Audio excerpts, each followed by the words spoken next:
I want to say at the beginning just that this work started several years ago, and it is inspired by the work that we have been doing together with the World Health Organization and with colleagues around the world from Harvard, Stanford, in Singapore. And at that time, I was still a professor in Singapore. I moved in the meantime to King's College, where I'm now in London. And I'm immensely grateful to all of you to be part of this endeavor. You will be familiar, so I won't talk in detail about what is in our paper. You will hear this later. You will hear some important and some fun insights. And you'll have the privilege to really enjoy our esteemed colleagues sharing their experiences, including about what next. And we will come to that. So without further ado, I want to say that it's a real pleasure and privilege to have my dear colleague and friend, Professor Rifat Atoun from Harvard, here with me in the office. Sometimes things just stars align, and so it's probably, to get this opportunity that just today he happens to be in London seems like very fortuitous. So welcome, Rifat, and then I'm now. By the way, just to say to all of you, feel free to keep your camera on. We will be also having opportunity for interactive sessions, and in that sense, we want to hear from you as well. Over to you, Rifat. Yeah, thank you, Joseph, and it's wonderful to see you, and congratulations to all the collaborators for this extremely important work. And this is the beginning, of course. The most important step is to translate sort of the decode principles into practice in order to transform health systems. So my presentation is going to focus on digital transformation in health systems, and I have 10 minutes for this. It's a very big subject, so I'm going to run very quickly. Not yet.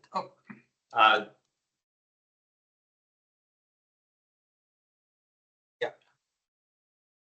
Yes. So as the focus of this presentation on digital transformation in health systems, we need to understand both digital transformation and health systems.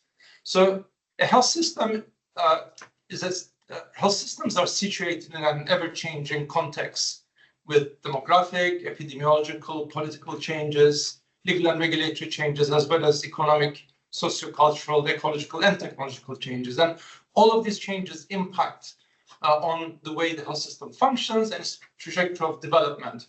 And when there are rapid changes and rapid shifts, the systems need to respond. And when there are ongoing threats, then systems need to be resilient to these changes and shifts in the context. And as policymakers, there are three major functions that we can modify. We can modify organization and governance of a health system. We can modify the financing, where the money comes from, how it's allocated, how providers are paid, and resource management of infrastructure, digital technologies, human resources, very importantly, knowledge resources, as well as supply chain, in order to produce a set of outputs, namely public health services and personal health services. And public health services are at individual level as well as community and population level. And as policymakers, we work to ensure that these outputs are effective, delivered efficiently, equitable, and responsive to the changing context, but also expectations of citizens. And in turn, these outputs produce a set of system-level outcomes, namely improving health, population health, and individual health, financial protection, and user satisfaction. And we're interested in improving both the average level, but also the distribution of these outcomes among the population. So a well-functioning health system that creates value will produce a set of outputs that are highly effective and efficient so that it creates value for money, but also equitable and responsive so that it creates value for many. in aligned with the principles of universal health coverage. But health systems have really failed to respond to what I call a convergence of multiple contextual shifts that's creating a perfect storm. So there are demographic shifts, aging populations, for example, in Europe, Latin America, parts of Asia, but a rapidly growing population in Africa, epidemiological shifts that are bringing chronic illness, multimorbidity, as well as widening inequalities in the incidence and prevalence of these, as well as their outcomes. Political change, well, we could talk about this for a long time. Change is happening, and very radical changes in some settings. Legal and regulatory changes. These are changes beyond health policy that impact on health systems. For example, regulations around data. Economic changes, many countries are facing economic downturns. Then sociocultural changes. We're seeing polarization of the population. And again, climate change, and very importantly, technological change that's creating opportunities, but also a threat because of digital divide that could actually worsen. So the system response has been very poor, and systems have been underperforming. So let me show you that and argue that health systems are failing to respond to contextual shifts. I'm not using that word lightly. So these are a number of studies. So if you look at the effectiveness of care, these two graphs show management of hypertension and diabetes, a paper published in The Lancet and PLS Medicine. We use national representative individual level data with biomarkers to look at the care cascade of number of individuals with the condition who are screened, diagnosed, who are aware, and who are treated and controlled. And the control levels are between 5% to 25% in different regions of the world. Similarly for diabetes management, control levels are in low and middle income countries 30%, but this is also an issue in high income countries. In terms of efficiency, if we look at the proportion of individuals controlled by countries of different income levels, we can see high levels of variation. And Costa Rica is a high performer, but all the other countries in this study of 44 countries are lying below what Costa Rica is achieving. So they're inefficient in the way the resources are being used to produce outcomes. And if you look at G8 countries, life expectancy at birth improved 2010 to 2019, then come COVID-19, there's been a sharp drop in life expectancy, but the countries are struggling to recover. Some are continuing to have worse outcomes in relation to life expectancy. In terms of equity, if you look at these outcomes, there's a gradient. So low-income population groups have less screening, less awareness, less treatment, and less control compared to individuals that are richer in the higher income quintiles. And if you look at responsiveness, we've not been able to reach universal health coverage targets. Jim Campbell will, I'm sure, talk about this. There's a shortage of more than 13 million health workers globally and increasing as we speak. So health systems are failing to respond to contextual shifts. The question is why? Well, one reason is because there's an innovation misalignment. I argued several years ago in a Financial Times op-ed that scientific developments have led to unprecedented delivery of innovations in new medicines, health technologies, medical devices, vaccine, but innovation and delivery of this has faltered. So we have lots of delivery of innovations, but when it comes to innovation delivery, we're stuck with old models of care, hospital-centric, and this is the oldest hospital in the world. It was built in 651, 7th century. It's still functioning today as a hospital. So when I say we're not innovating in delivery, I'm not exaggerating. The second reason is we are captured by failing health systems. We're sort of incrementally trying to tinker at the edges, but we're not transforming health systems. So we've got this institutional logic of what we have is right and we just need to modify it. Actually, that's not true. we're not getting the results. So Einstein said insanity is doing the same thing over and over again, but expecting different results. We're doing things over and over again, but we're not getting the results. But Einstein also said that we cannot solve our problems with the same thinking we used when we created them. So we need to change the framing and the way we think. Hence, the opportunity and the promise of digital health transformation in health systems. So there are three major technological changes that will enable this to happen, and the technology is here. First is we're able to now combine data at genetic level, at individual level, at exosome level, the environment around us, but also at every single step of the care process, from screening to some prevention to screening, diagnosis, treatment and care, and in multiple domains upon community primary care hospitals. We're able to now bring all of this together into a unified, integrated, and linked big data with data process automation and analytics to analyze in real time very large data sets. But very importantly, we're now able to use the analytics generated to inform decision making. For example, risk profiling to stratify populations and also to inform interventions. And so really to inform every single step of the care process. But we can go a stage further now, because we can now use artificial intelligence to deliver AI-driven dynamic care with integrated pathways and resource optimization that is almost real time. So technology is here. Many countries have implemented bits and pieces of this, but no country has yet implemented all of this together. So that's the big promise in the first transition, digital AI augmented transformation of health systems. The second transition is automation using conversational agents and robots. So chatbots with AI, conversational AI agents, or agentic solutions, but also remote care that also can incorporate these. And we're seeing increasing evidence of substitution and productivity benefits in low, middle income and high income countries, as well as outcome interventions, outcome improvements with these interventions. So automated and remote care is going to help address the productivity challenge, also help address the shortage of human resources and the inefficiency issues. So where is AI augmented digital transformation happening in health systems? Well, there's much happening at departmental level with automation, augmented analytics, predictive analytics, AI-enabled pathways, but these have tended to be at departmental or unit level.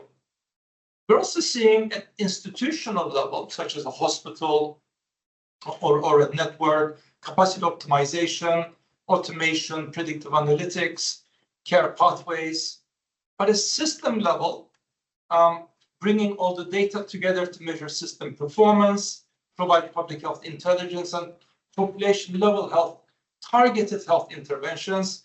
There is some progress, but there's a lot of opportunity. And at global level, to build system readiness, system responsiveness, and system resilience, I'm afraid a lot of work needs to be done, but yet there's a lot of opportunity. So my final slide.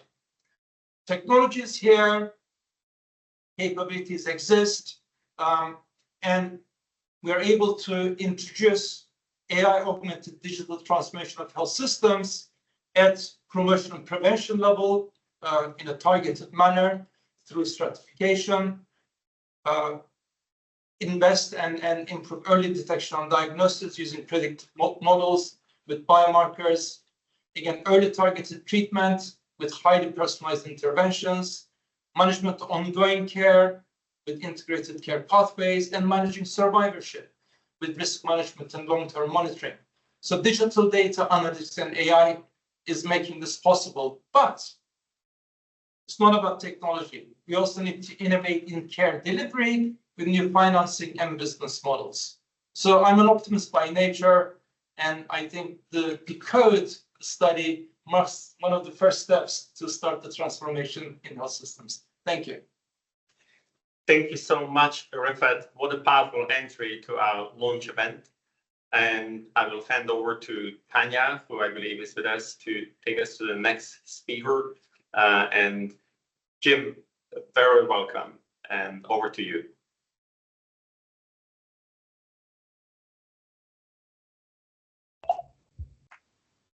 So good morning, good afternoon. Oh, sorry, Tanya, go ahead. Is it? I'm handing over to you. Thank you. Yes, it's a pleasure to have you. I believe that you can. Yeah, thank you. Okay, so colleagues, pleasure to be joining you. It's great to be with Professor Rifat Atun, Professor Josip Kar, and distinguished colleagues. Rifat, it was some 30 years ago that we were together in London with a dial-up modem. You know, that sort of, have you got email and sort of bing, bing, bing, bing, bing. Yes.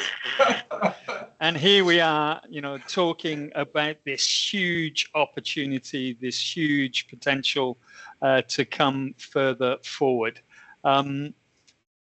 Okay, so you've got the slides up. So next slide. Let's hopefully they're the right ones coming further. Or no, I'm going to share my screen. Yep.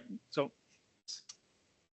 let me just a very short presentation just to set some of the comments and build on what Rifat was saying momentarily, and Josip around this collaboration with WHO through the digital health education collaborative that we started in Singapore and now broader to the digital health systems collaborative, engaging still the combination of health professions education for practice. And that's really what the focus is on here. How do we make a practice ready workforce with all the change that is happening in our health economy worldwide? We have, over the last 10 years, clearly moved very rapidly into this debate. We've got international governance consensus through the World Health Assembly around some of the early work around e-learning and e-technologies, M-technologies progressing into digital, and now AI, and whether that's artificial or augmented. Real awareness of this opportunity, as Rifat was saying. But then even to just last month in February, a new resolution tabled at the executive board, which puts a very clear mandate connecting the global strategies on digital health with the workforce strategies and making sure that we're connecting here education and our practice in these environments.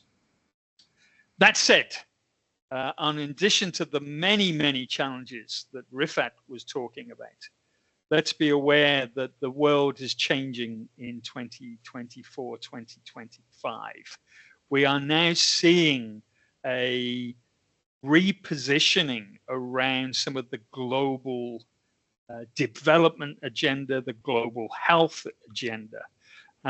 The impact on some of the collective citizens of the Donor Development Assistance Committee and their aid programming is likely to be reducing more than 40% of development assistance worldwide. And in the health sector, that figure may be even greater. It's not only, though, about the money. What we're seeing is also a clear set of deprioritization around science. And this cartoon from Paul Noth in the New Yorker, just to sort of put a bit of humor into this in that sense. But when we start to see health science, digital science, the investment into the work that this DECODE group is responsible for advancing science, we have to be some concerns around the opportunity that we're going to come through. Let me translate some of these concerns then into the financing element of it. We have got on the left here the expenditure on health as a percentage of total government expenditure disaggregated by the economic classification of countries: high income, upper middle, low, and lower middle. And what you're seeing here in the emphasis at the bottom is a stagnation in spending on health, or regression in some countries, where, and even a post-COVID reduction in our high-income countries. And so there's going to be a difficult financial environment to operate and deliver services worldwide. On the right hand of this slide, then what's the share of development assistance in those two lines at the bottom, low and lower middle income countries? What's the share of spending? Now, an increasing amount coming from out-of-pocket access to health services and a stagnation in government expenditure and a very near oncoming regression in development spending, most likely. And so really tight economic conditions, fiscal space, financing conditions, which is putting an ever increasing demand on this type of scientific, evidence-based into practice. How do we use the economic resources available to us around the world to really focus on making sure that the workforce is practice ready in these changing conditions? The changing nature of data, digital, AI, the changing fiscal climate. Josip and Rifat are dialing in from London. We're seeing NHS England disappearing overnight.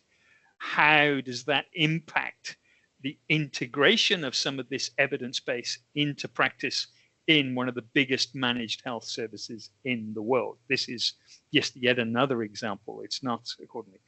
And that's where we're really excited at WHO to be working with this group of scientists, with this group of thought leaders in this space, to be really saying, okay, with the evidence base that you've got, both from the DECODE work, which is looking at our medical students and early career physicians, and still one of the largest clinical groups in the workforce worldwide. As you're looking at this Masters in Digital Health program for all occupations, to really be the future leaders in this space. What's the opportunity to really link that then with some of what ministers have agreed in the World Health Assembly around the general trajectory that we recognize we need to, in the conditions of the health services and the transformation agenda, we need to have our workforce being productive, more efficient, more relevant, more engaged with the opportunities, automation of tasks having an impact, so that that contact time with the patient, with the family, with the individual is much greater in terms of having the impact accordingly. Taking those tasks that can be automated, can be digitized, removing them, and then enabling the clinician and the clinical team, that family practice team, the public health team, the One Health team even, around planetary and food and agriculture and then outbreaks, to really be as efficient and effective and productive as they can to serve the populations accordingly. And we're really, again, thank you, Josip, thank you, Rifat, to be continuing to collaborate with you on this basis. We see huge potential to advance. You've done the science, you've done the thought leadership, and it is now the baseline. We're at base camp, ready now to go into practice accordingly. We stand ready to support you and engage with you in this work. Thank you very much. Thank you so much, Jim. Fantastic. We started on a strong note. We have exciting sharing continuing. So Tanya, back to you, and just big thank you, Jim, for your presentation. Follow. Thank you very much. Thank you very much, dear keynote speakers, for your amazing introduction of this launch event. I would like to present the next speakers, introduce you to my colleague, Dr. Ong Angus, how many of us know him. He is a research associate at the Nanyang Technological University and is the main lead of the Decode framework. After him, there is a turn for Dr. Sola Onbahu, who is a professor of medicine and dean of the Lebanese American University School of Medicine. She's a nephrologist, a pharmacologist, and a medical educator, and she has led loads of innovations in medical curricula. So we are very pleased to have her today with us as well. Over to you, Angus. Thank you, Tanya, for the kind introduction, and thank you to our keynote speakers for the very powerful addresses. So this presentation is divided into two parts. In part one, I will bring you through the process of how we developed the Decode framework and some of the key findings from this study. And in part two, Professor Sola will talk about the implementation and also what are challenges and opportunities for implementations in low and middle income countries. Next slide, please. So I think there's really no doubt about the importance of digital health training, and actually many studies have published that they are published actually show that medical students and even junior doctors are not so well prepared to use these technologies, and they attributed these to the lack of formal digital health education within medical school itself. And these are a few studies that we highlighted here. And although there are some existing frameworks before we publish our work, most of them are very country specific. They tend to focus on the high income settings, and this makes them less applicable to low and middle income settings, and they don't cover all aspects of digital health. So our aim was really to develop a framework that is informed by evidence, guided by consensus with experts from around the world, and then to make something that is more adaptable for use by medical institutions worldwide. Next slide, please. So how did we do it? It all actually started with a scoping review conducted by some of our colleagues back in 2020, and this has been published in JMIR. And following that, we convened an international steering group in 2021, and I joined the project in 2022 and is part of the steering group as well. And following that, we conducted a mapping exercise based on the scoping review. This is to generate an initial list of items that will later be used in the Delphi survey. But to ensure that the initial list is comprehensive enough, so we did multiple rounds of expert consultations and also piloting, really to identify some of the gaps that were missed by the scoping review or some of the latest developments. This led us then to the Delphi survey, in which in April 2023, we completed the first round of Delphi survey. And in this round, we asked experts to rate on the relevance of items, and any items that reached the predefined consensus level of 70% were retained for the next round. And in July 2023, we conducted the second round, and this time we asked experts to segregate the items and prioritize them. And this is really based on the qualitative feedback that we gather from round one, that there's really no like one size fits all approach, which is why we segregated the learning outcomes. Once we have the initial framework as a result of the two round surveys, we conducted an online consensus meeting in September 2023, and this is to finalize the wordings used in the framework. And we also deliberated on some of the marginal items with a agreement percentage of about 60 and 70. And once we have that final framework, we send it out to our collaborators who were not part of the consensus meeting to gather additional feedback and also some recommendations. So as you can see here, this is really a long process and very done meticulously. Next slide, please.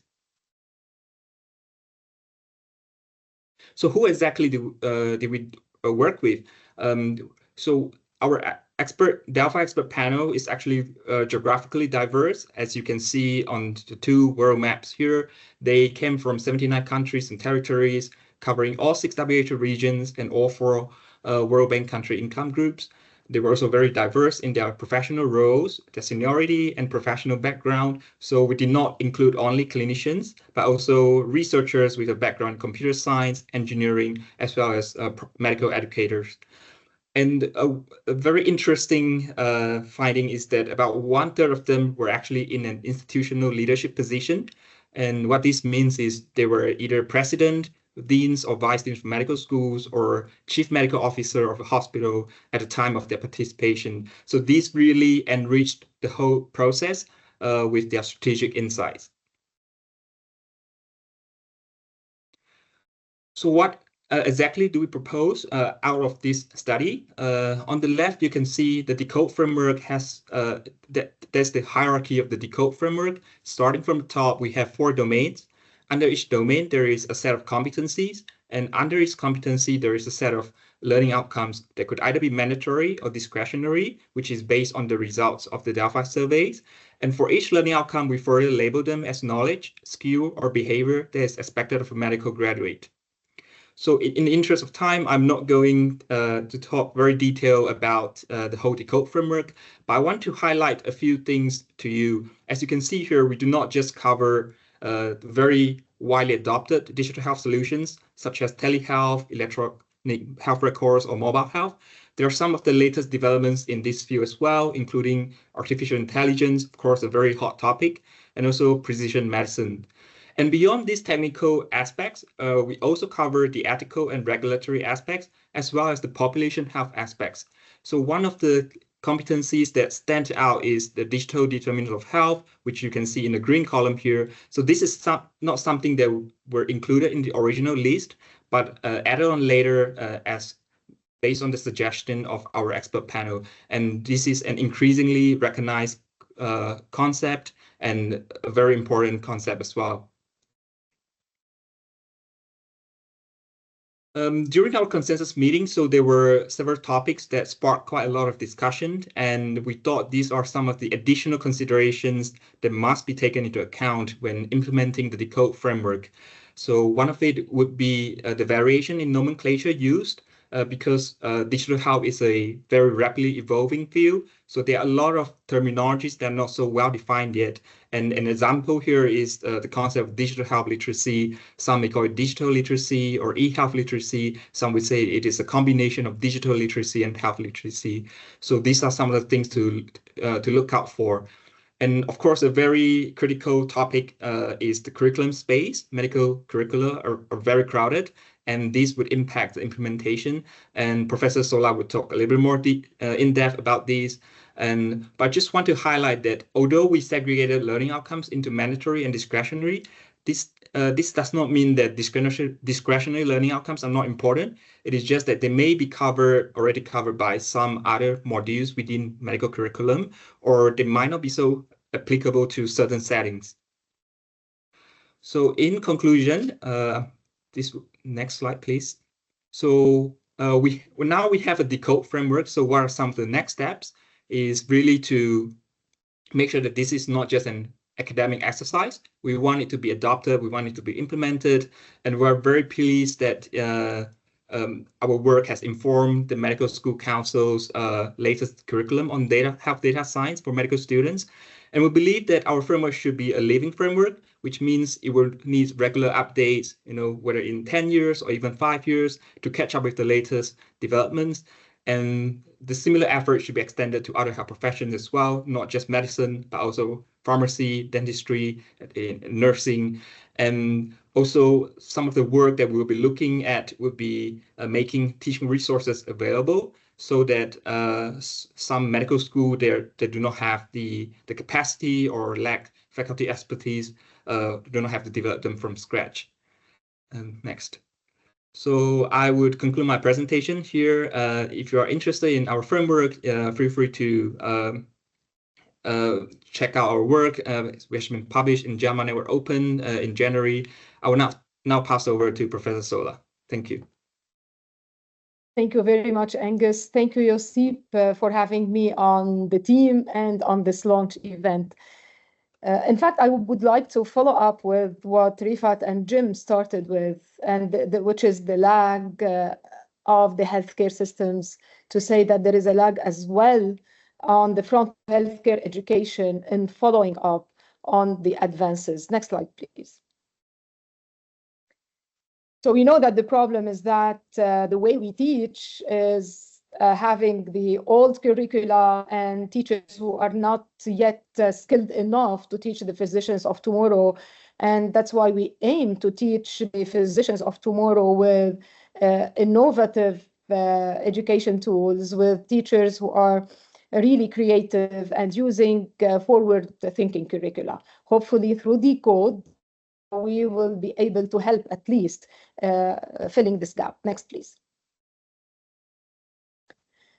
And here we show as well that innovations have been driven frequently with not at least, if I could say, by what we need from the medical education front or what the healthcare system needs. There are the tech giants, startups, researchers that come up with creative ideas and innovation. They start investing, following market demands, and all of these reach the patient and put pressure on the regulatory bodies before the medical education community reacts. And that's why frequently medical education lags behind all of these innovations.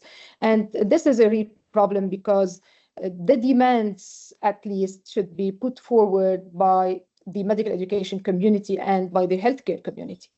Next, please.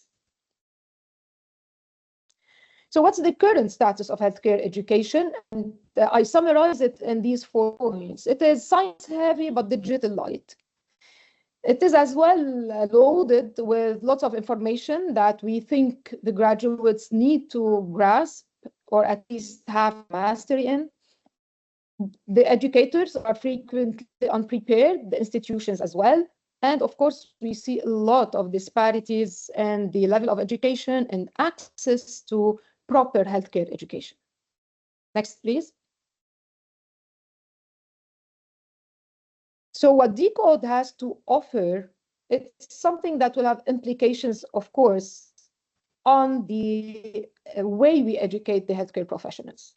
So the Decode framework in itself as a framework and in the content that it offers, it helps bridging several of the gaps that exist in healthcare education. First, as Angus mentioned, it had a wide and international representation, and it was consensus-based.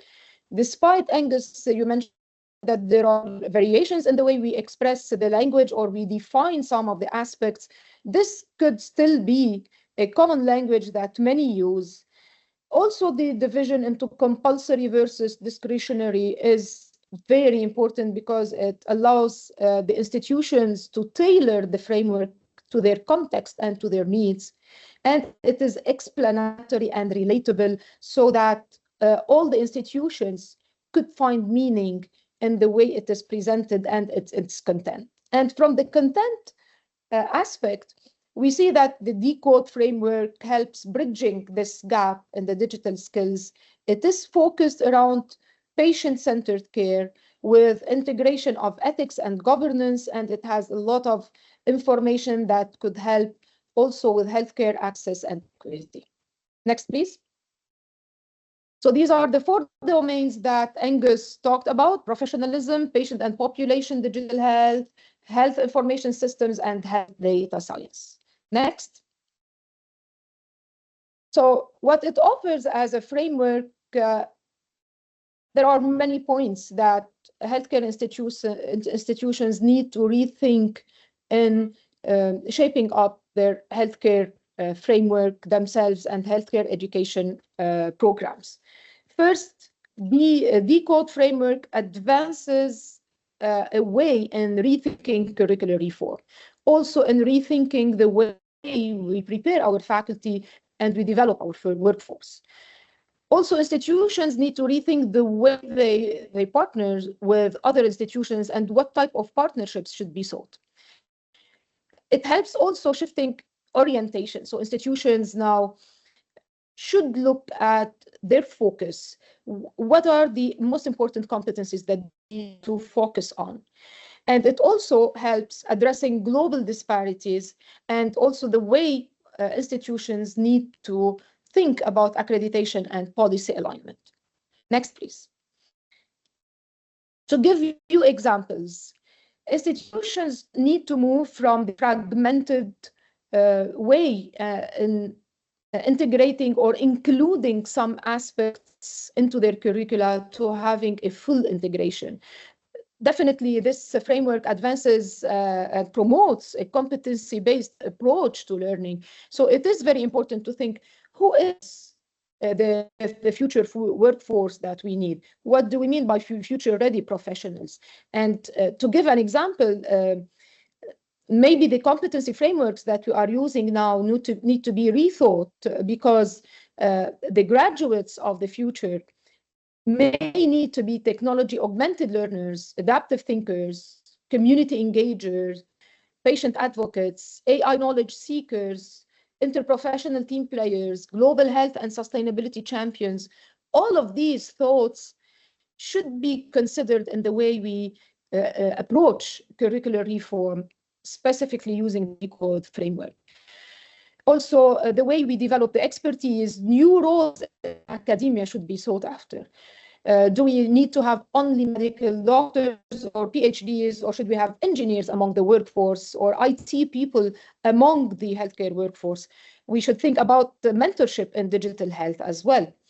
Rethinking partnerships, the old or traditional frameworks included academia collaborations. However, now we may rethink this pattern of collaborations into industry, academia, or partnerships with policy and regulatory bodies, and also to move to global partnerships, specifically when we talk about low to middle income countries. The orientation shift, which I spoke about under curricular reform, programs need to think also beyond clinical skills and the simple knowledge, and even beyond clinical reasoning, to think about data-driven decision-making, how to empower the patient, and how to think about the new competencies that need to shape up the future workforce. Addressing global disparities, what is included in the Decode framework facilitates thoughts about telemedicine, how to include telemedicine, how to think for and with AI in resource-limited settings, and how to innovate around infrastructure limitations.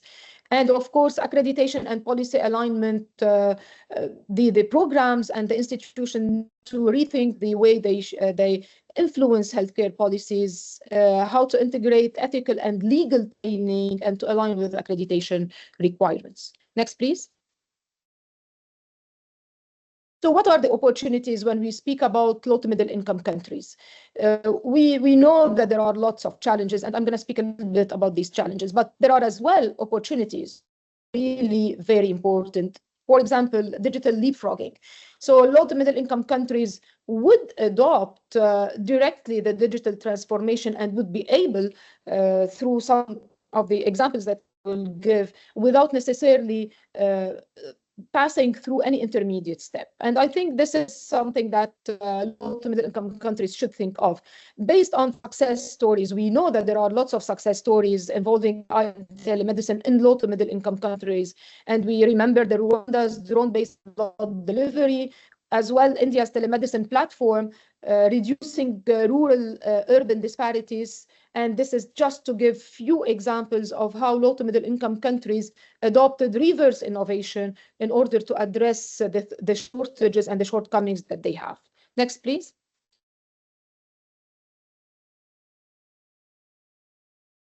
Next slide. Yes.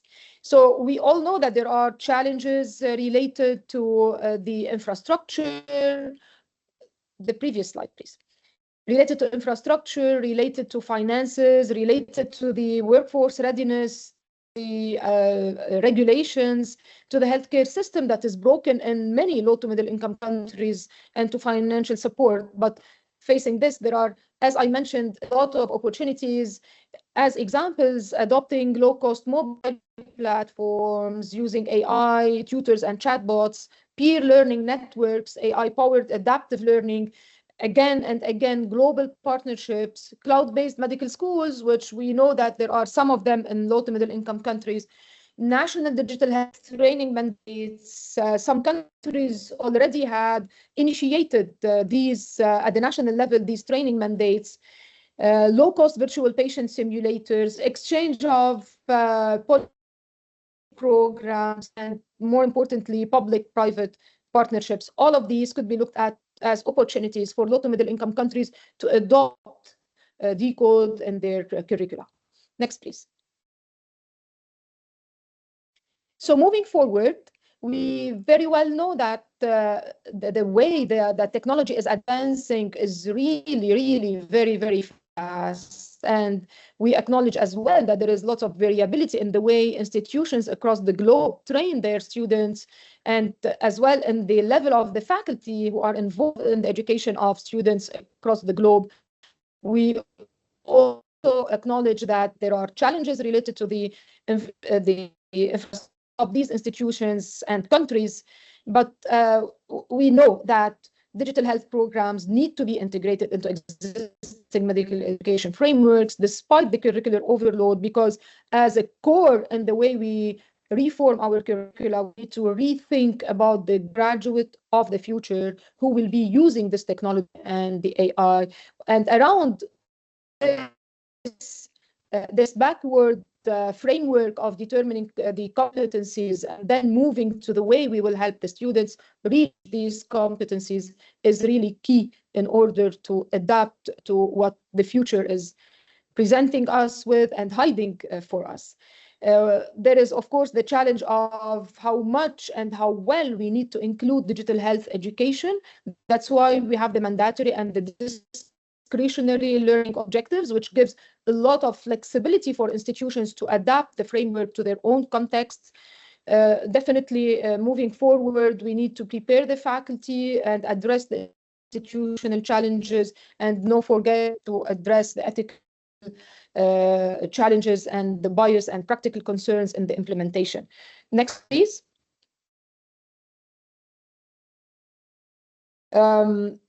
And before I move to this last slide, just a word that each health school will develop its own roadmap for integrating the Decode framework that's shaped by really their unique context, values, priorities, the graduates that they train, and the needs of their patient population. So institutions must consider how much and how effectively they need to incorporate the competencies that they deem essential following their financial capacity, believing in the power of reverse innovation, and believing in the partnerships. So the illiterate of the 21st century will not be those who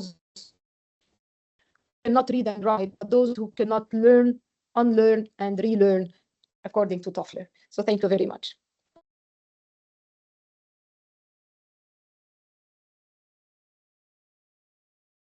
Thank you, Professor Sola. We'll now move on to the next session, which is a panel discussion on building the future of digital health education, opportunities and challenges.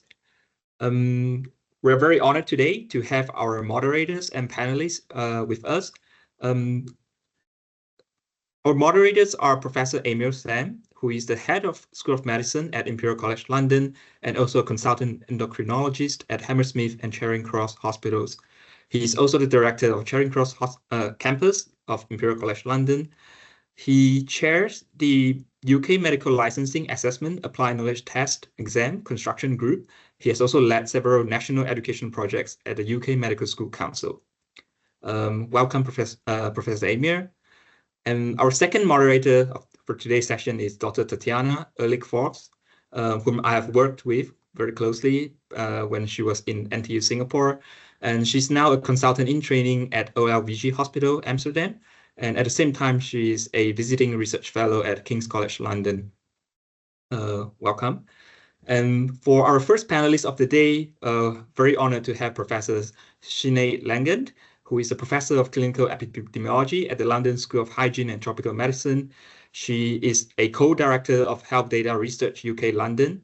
She also chaired the UK Medical School Council's data science curriculum in medical education. Welcome. Our second panelist is Professor Yodi Mahendra Hatta.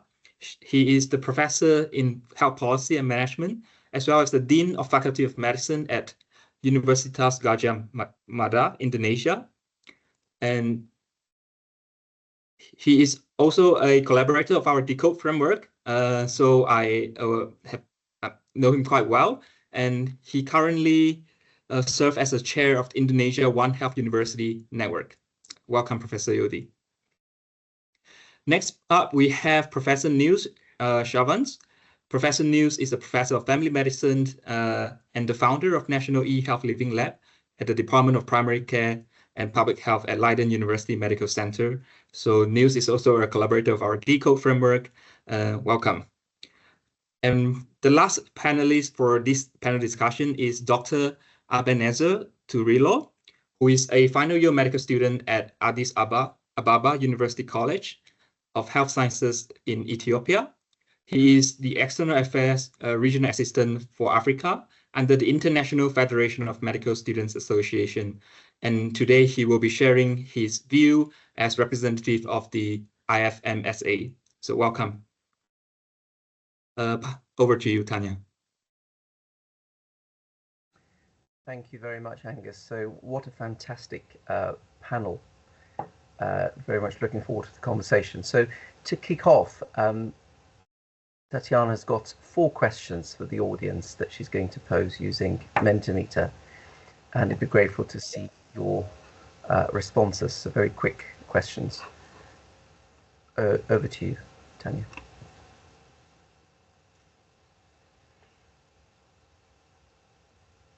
You're muted, Tatiana. Tatiana, you need to unmute. Sorry, we can't hear you. Excuse me, yes. Thank you very much. So just as a short icebreaker to also engage our audience into this launch event, we want to ask you to use the Mentimeter question. The first one is, do you think that health professionals in your country have adequate digital health literacy? And it would be great if you, if we can see some of your votings coming in. Yeah, so far we have a very clear no, but somewhat, but definitely no yes yet.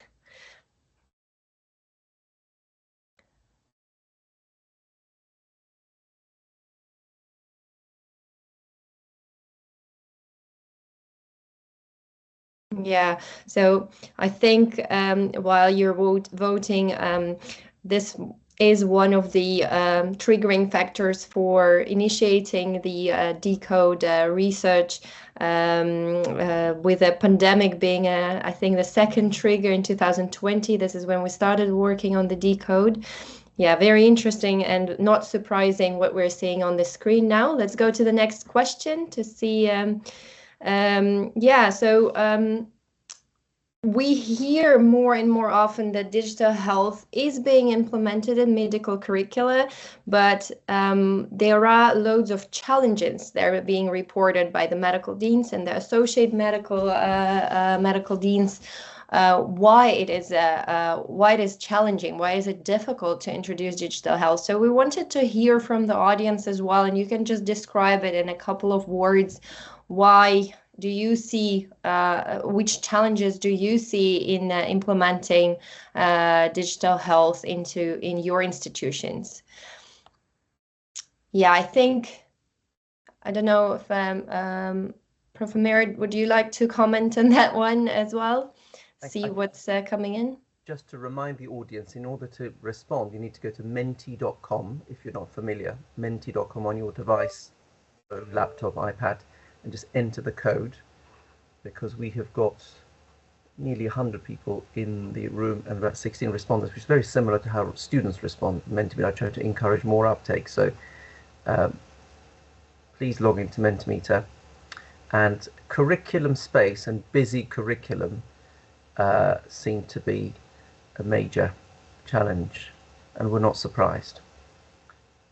Yeah, it's very beautiful how in this cloud we can see which responses are being recorded as the most popular ones, and I definitely see the lack of expertise in the curriculum space being one of the most important challenges.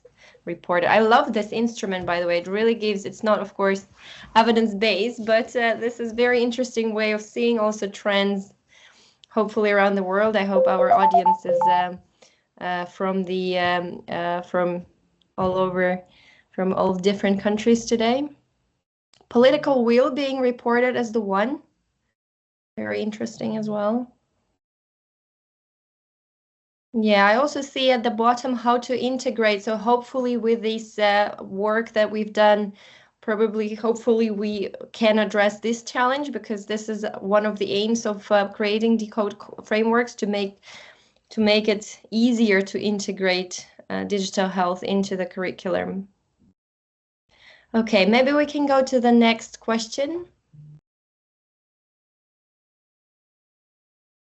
So the next question is about which digital health topics are already covered in your medical curriculum. What we found out with while doing this work is that actually some digital health topics are already integrated into the existing courses and existing vertical programs in the medical curriculum. So we were very interested to hear which ones are already there. I see telemedicine coming in, communication skills, I guess. Yeah, what we definitely saw in 2020 when the pandemic broke, that telemedicine was one of the most prioritized subjects for medical schools to introduce. We also had very interesting method of actually teaching telemedicine to our medical students in Singapore. Digital professionalism.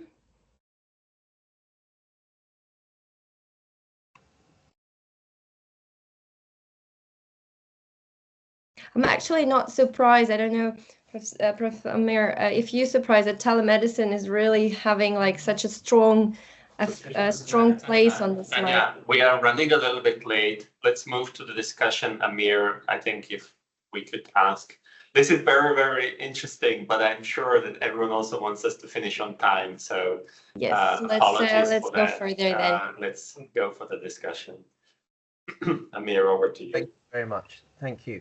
So I wonder if I could kick off by asking each of our panelists a question, and then we'll also keep an eye on the Q&A to see what the audience would like to ask. So, Professor Yodi, what is the current state of digital health education in Indonesia? Give us a flavour. What are the strengths of the paper? It has representations from 79 countries, and a lot of the previous work actually stems from high-income countries. So it'd be interesting to have your perspective, and many of us here are from the UK, but we'd be interested to hear about the state of digital health education in Indonesia as an example. Okay, thank you, Professor Amir Sam. So digital health in Indonesia, digital health education in Indonesia is currently evolving, but I would say it remains at an early stage of integration within the medical curricula. At some leading universities, efforts are already underway to incorporate topics like, as we saw, telemedicine, health informatics, data analytics, but these initiatives are not yet uniformly implemented across all the medical schools. And this is because there are major challenges which we've discussed. Similarly, limited faculty expertise in digital technologies, insufficient digital infrastructure, and also, again, an already dense traditional medical curriculum, which is a bit difficult to work with. But despite all of this hurdle, I think there is a growing recognition among medical educators and also policymakers of the vital role of digital health plays in modern healthcare, and somewhat this has increased investment across the medical schools in terms of faculty development, cross-sector collaboration, also piloting programs aiming at building digital competencies. So overall, while the foundation is being laid, we need a more standardized and expansive integration of digital health educations to fully prepare Indonesia's future healthcare professionals. And for that, the Decode framework is really welcome. Over back to you. Thank you very much. Thank you. Thank you. And one more question to you, Professor Yodi. What are the specific challenges? We saw some on the slide just now, but what are the specific challenges that you face in adopting digital health training? Yeah, well, it's actually a bit similar to what has came up. So in our institutions, also we struggle with limited digital infrastructure. For example, unstable internet connectivity. Like right now, I'm also worried about my internet connections. Also, we have insufficient technical support. That's always an issue, which all hampers the effective delivery of digital courses. Additionally, again, there is shortage of faculty who possess expertise in digital health. And this is also compounded by limited professional development opportunities in digital health. And then a big thing is financial constraints, which further restrict investment in state-of-the-art technology and also innovative educational tool. And again, also to re-emphasize that integrating digital health topics into our already crowded curriculum requires careful balancing and also rethinking of educational priorities. Thank you. Thank you very much. Thank you. So, Professor Sinead, you led the work at Medical Schools Council culminating in the data science curriculum. So now that we've got the data science curriculum, what are your thoughts about implementation, the next stage? I mean, that's critical. Amir, it was a pleasure to work with you and with Josip on the report for Medical Schools Council. That was launched first to Medical Schools Council in November of 24 and was officially launched publicly at the end of January. So we're really at the very early stages of moving on to the next steps, because what none of us wanted to do was to create a document that didn't change things. So we're in a period of very active planning of what we do next. So there are discussions ongoing with Medical Schools Council and Health Data Research UK about the best way of integrating these competencies within existing medical school curricula. The feedback that we got when we presented it at Medical Schools Council was that the best way was likely to be to embed it within existing teaching. And from my own clinical discipline of dermatology, there's some obvious ways that you could do that. In addition to teaching people clinically, you could teach them about the AI type approaches that are being developed in that space, including critical thinking about to what extent you should trust those. So I would say this is a very active area that we need to work out exactly how each medical school will introduce the competencies, and maybe it'll vary. But the key thing is that we believe that the competencies that we propose based on the Decode framework should be for all medical students at all UK medical schools. And it sounds like there's a lot of similarities internationally with the needs and the challenges. So Sola mentioned about teaching with yesterday's curricula, which I think is an active thing. And also Jim mentioned earlier about having practice ready workforce. So I think there's a lot to do. I'd be really interested in other people's thoughts about how best to implement it. And I look forward to working with many of you going forward. Thanks. Thank you very much indeed. Thank you. I would like to ask Professor Chavanas, my colleague from Leiden University.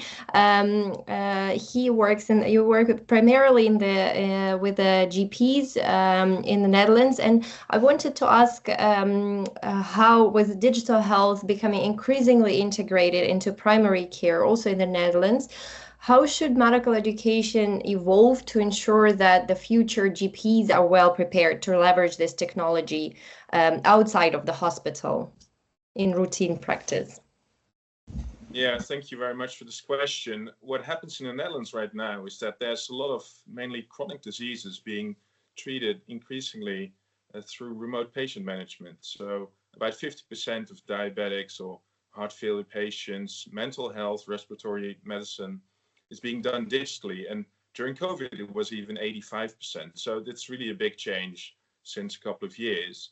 And this is really shaping now also in primary care and mainly through the younger workforce. Of course, there's a large chunk of educators that are still not being trained in that sense. So we need not just to shape our curricula for the young generations, but also the existing generations of GPs.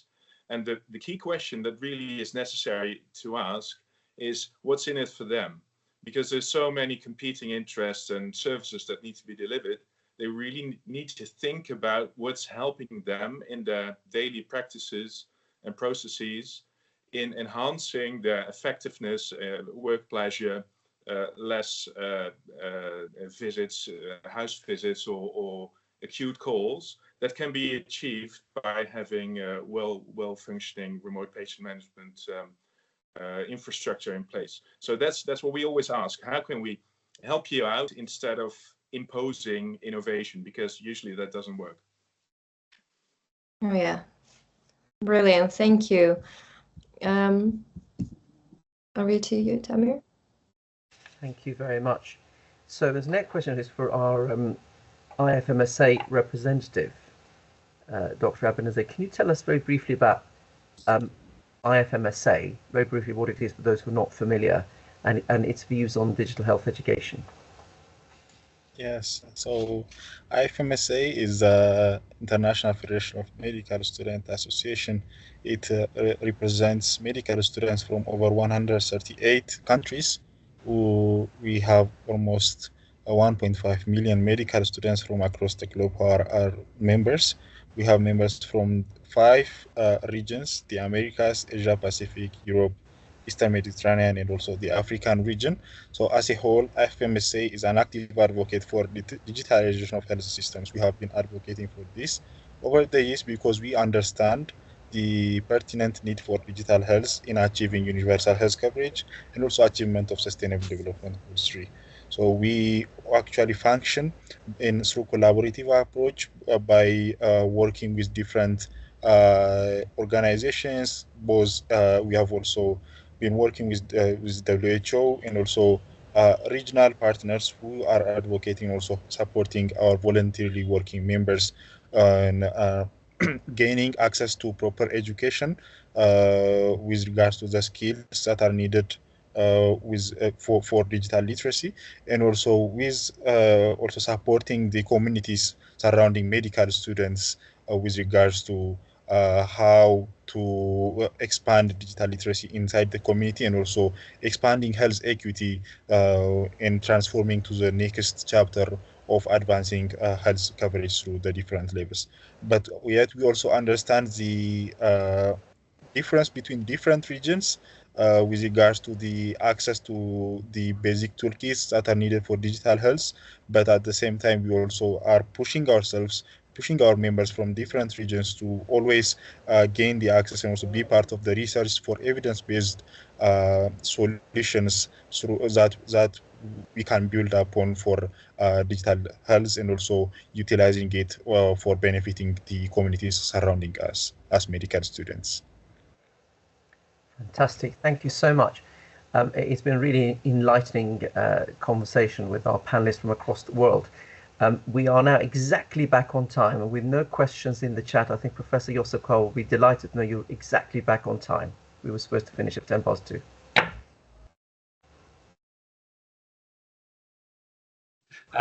Thank you, Amir, and thank you, Tanya, and all the panelists.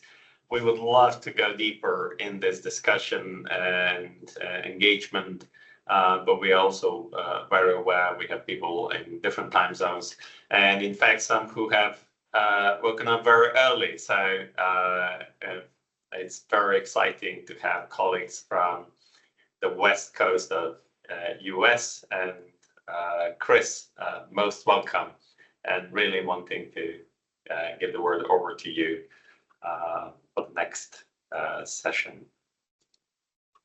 Perfect. Well, I'm really grateful to be here, and have appreciated all the interesting conversation this morning. So thank you again.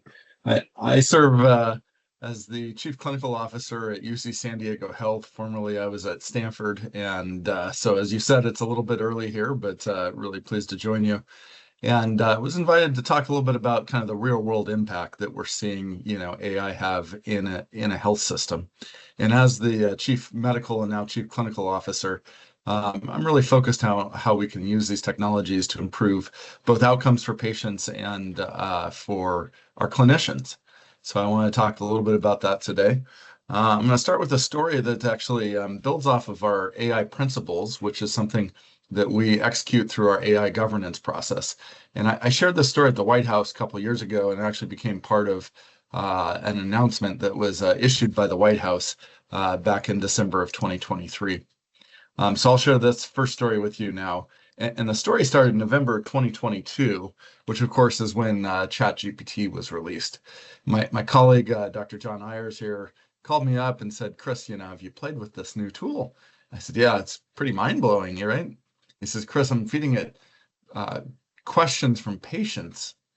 And I said, well, where are you getting questions from patients? He said, from Reddit, social media forum. He says, there's doctors that answer questions online. And so he started emailing me these, and my mind was sort of blown too at the responses. And so we actually started ranking all of these questions and the responses from both the doctors and the chatbot. Now, of course, these doctors weren't aware that they were being, measured. They had just answered these online, so it was all retrospective. But the headlines, that came out of this were that the doctors, that the chatbots were higher quality and more empathetic than the doctors. And, that wasn't my takeaway. My takeaway was in a short period of time with doctors who, were typing questions on Reddit, not knowing that they were going to be measured, that this is what they saw. But it did really emphasize sort of the potential apparent empathy of these chatbots. And so it gave us an idea, and we went and talked to our electronic health record vendor. And so Stanford and UC San Diego became the pilot for developing this functionality. And what you can see here is that the way that we developed this with our vendor, number one, preserved our principle of keeping a human in the loop, because there's only two buttons, start with draft or start blank reply. There's no button that says, just send now when you see this draft reply. But the second thing that we did is we said, we have a principle around transparency. And so let's make sure that we're transparent with our patients. And there was some debate about this because, we use macros and dot phrases and things to answer questions, but we don't have disclosures that say your doctor used a macro. But our patient representative on our governance said, that this is really different. AI is novel and it can be scary for patients. So if we want to maximize trust, we should maximize transparency. And so we did that. And anytime a doctor uses this button, start with draft reply from the AI, it automatically appends this message saying it was generated automatically, reviewed and edited by your doctor. Well, so how did that turn out? We measured it, and we published this in JAMA Open just last year. Where we found this was helpful was that it decreased cognitive burden. In fact, our Stanford colleagues published a separate paper where they measured a decrease in burnout, which is a good outcome. But what we did not find was that it was a time savings. In fact, it took 30 seconds before the message to kind of use a dot phrase or macro to answer it. After the draft replies, it took 30 seconds to read a short patient question and then edit, what could be a very long response. So it was not a time saver in our study, neither was it in the Stanford study or subsequent studies, really illustrating how important it is to rigorously evaluate these things. But despite it not being a time or efficiency improvement, we have rolled this out across our health system for all physicians and now for nurses in clinics, because it is a cognitive burden improvement. But the transparency piece was something that got even more attention. So the New York Times actually wrote an article a few months ago about this, and recognizing that this had been now rolled out across the country at hundreds of health systems and hundreds of thousands of patients, they highlighted that there's a disparity in how it's being used and whether sites are transparent. In fact, here in California, a law was passed based on our work that requires that if a healthcare system or doctor's office is using AI to communicate with patients, whether it's by telephone or written form, that has to be disclosed. And we supported that bill. We really think that's the right thing to do. Now, another place that we're seeing AI be used a lot is in what we call ambient documentation or AI scribes. And these scribes are something that's really getting a lot of attention in the US as a mechanism for decreasing the amount of time it takes doctors to write notes. And Let me share with you a little bit of the data about this. This is written from Kaiser, where they found that indeed ambient AI can help reduce what we call pajama time or after hours documentation a little bit. But as you can see here, it's just a little bit. And in fact, subsequent papers that have come out have suggested, it's not on the order of hours per day. It's on the order of perhaps, 2 minutes per day, perhaps 10, 20 minutes per day if you're a primary care doctor. But where I think this is really making a difference is in the exam room. And this is important. This is a very famous a crayon drawing by a patient that was published in JAMA in 2012. And this was actually a pediatrician who submitted this. And you can see that the patient drew herself on the exam table pretty happy. And there's the patient's parents. And there's the doctor with their back to the patient, right? And the pediatrician opined about, how bad she felt that the patient's perception of her was not at the bedside, smiling, but rather with her back to the patient. And this is a problem since we've introduced electronic health records, 15, 20 years now in the United States. We've really dehumanized the exam room. And so this idea that these AI scribes can help liberate doctors from their keyboard is getting a lot of traction. And this is where I think we're going to see more sort of use. And in fact, in the United States, I will say that diagnostic errors are what we would consider the hidden, iceberg of medical errors. We focus a lot on medication errors and wrong site surgeries and other things that are rare, but easier to measure. And yet our lawyers tell us that the number one cause of legal, malpractice claims and settlements in our litigious environment is delayed and misdiagnoses. And just about everybody has a story about a family member or loved one who, developed symptoms, but perhaps could have been diagnosed 6 or 12 months earlier than they would. I'm really excited because I think these AI scribes are actually going to be the mechanism by which we introduce diagnostic decision support. And I think that these diagnostic decision support tools are going to be really the impactful outcomes of AI. And so who's going to help design and lead this, exciting future? We talked at the very beginning, Professor Carr, showed that the failure of health systems to transform in this new era. And I agree. I think we need to respond more quickly. And, we founded a clinical informatics fellowship program at Stanford 10 years ago as the first to receive accreditation in the United States.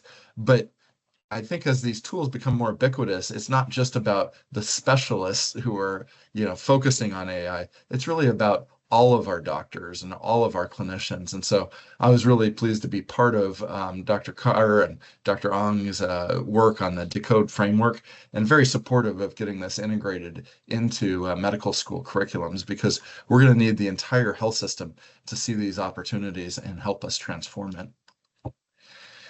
Now, finally, I've shown some outcomes that we measured of things like our inbox response tool. We've done similar work with our AI sepsis tool and many others.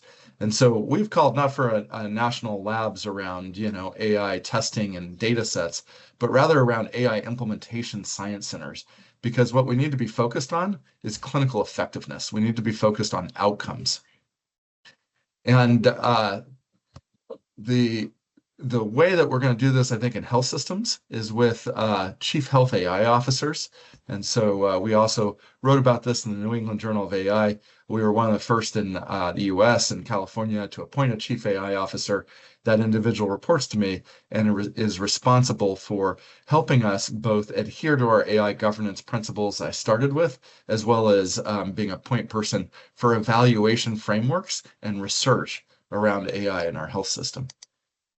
So with that, I'm going to pause. I think we've got a little bit of time for questions. And again, I really appreciate the opportunity to be part of this launch event and the DECODE process, which was tremendously exciting for us. So thank you. Thank you so much, Chris. And I want to just ask Anya, Angus and others, are there any questions that we can direct at Chris. We have a separate, we don't use chat, but we have a separate function for questions. We are still welcoming any questions at the moment. At the moment, there are no specific questions for Chris. Okay, great. So we said we want to finish this on time, and thank you to those to all of you who have joined us today. Thank you to those who have shared, presented.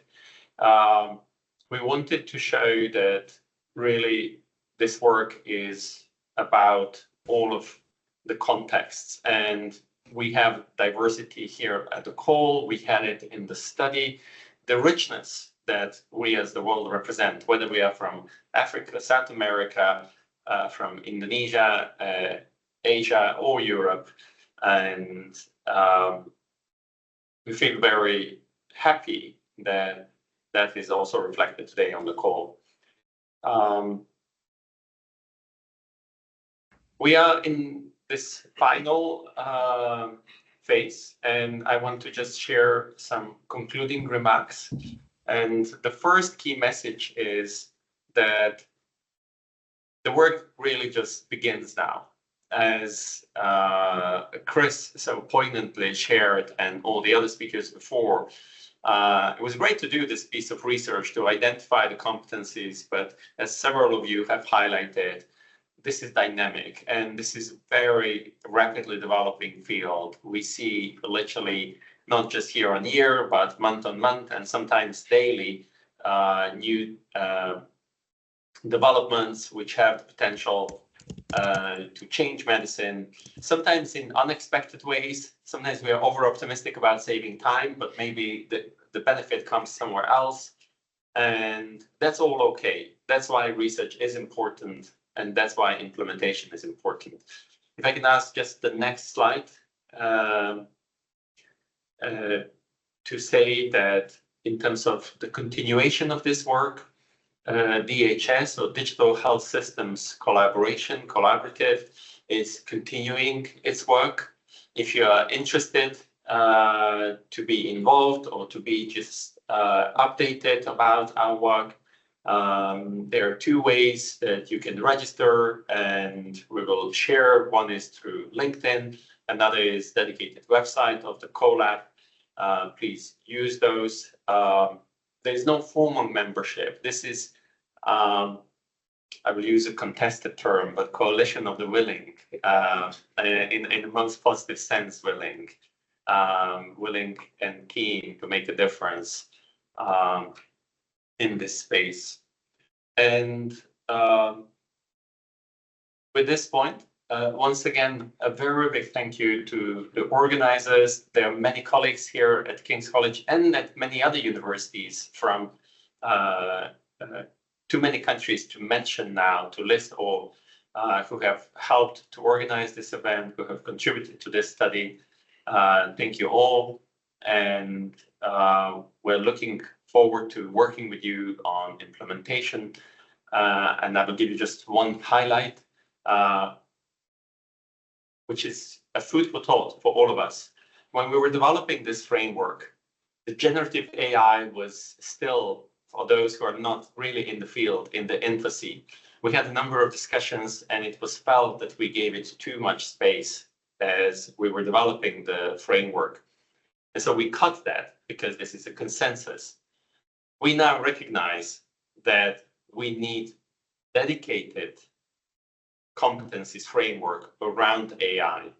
And so this is one of the next pieces of work that we'll be driving, and we would be delighted to work with you on that, and we'll be in touch in the coming months, sharing more, and we'll work through the Digital Health Systems Collaborative.